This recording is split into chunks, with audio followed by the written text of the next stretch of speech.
What's going on, guys? Randy coming at you here from VapeMe.net. Let me just adjust my camera a little bit. In light of this whole vaping isn't smoking initiative thing that we have going on right now, I figured I would come on and I would speak a bit on my part about my position on vaping.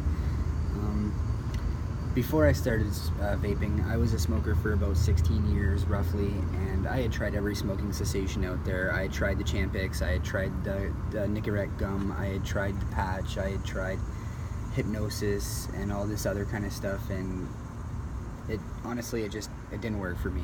I mean, Champix alone put me through the ringer, and anybody who has tried Champix before knows exactly what I'm talking about.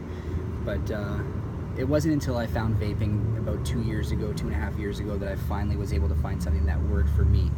And the reason that it worked for me was because I was able to control the amount of nicotine that I was getting, and I was able to get it when I needed it. With the pill, it was just a beta blocker, so it stopped my mind from feeling like it had any cravings. But if I missed a pill, you knew I missed a pill. It was all over me that you could tell that I had missed that pill. And with the patch, it just gave it to you gradually throughout the day, not exactly when you needed it. And with the chewing gum, it left a sour taste in my mouth. I know you guys know what I'm talking about there. It wasn't until I found vaping that I was able to actually control the amount of nicotine that I was getting in my draw, and I was able to turn the power up, turn the power down, and all that kind of stuff. So I was able to get as much of an inhalation as I needed to feel satisfied that I was actually getting the craving taken care of.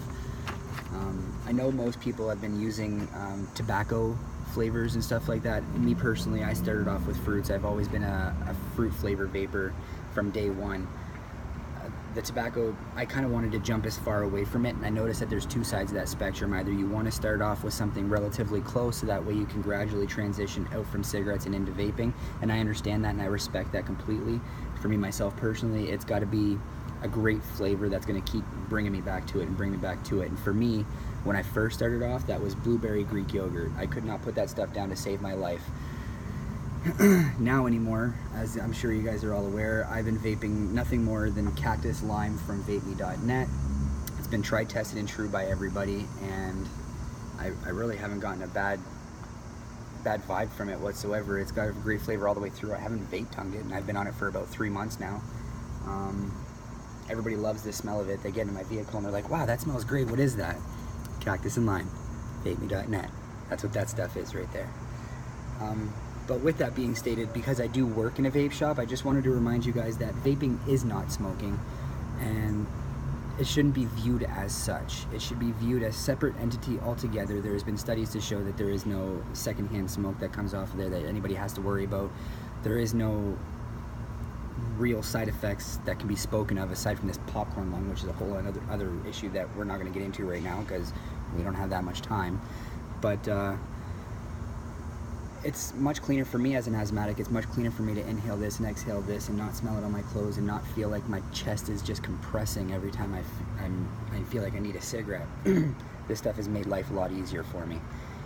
I also wanted to say, if you do know somebody that could benefit from the help that vaping could give them, please send them over to us so we can get them started off.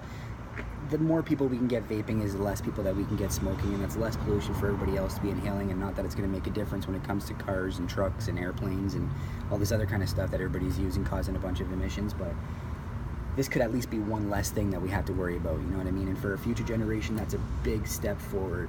I mean, if you think about it, even on the small scale of things, you're going to live longer just by not smoking those cigarettes every day.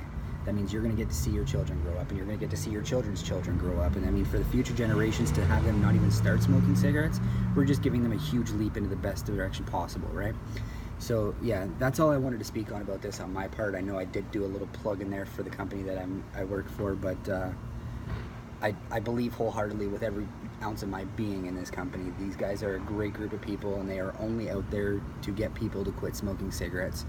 We will gradually get them into whatever level of vaping they get into, but our first and foremost initiative is to get people to quit smoking cigarettes.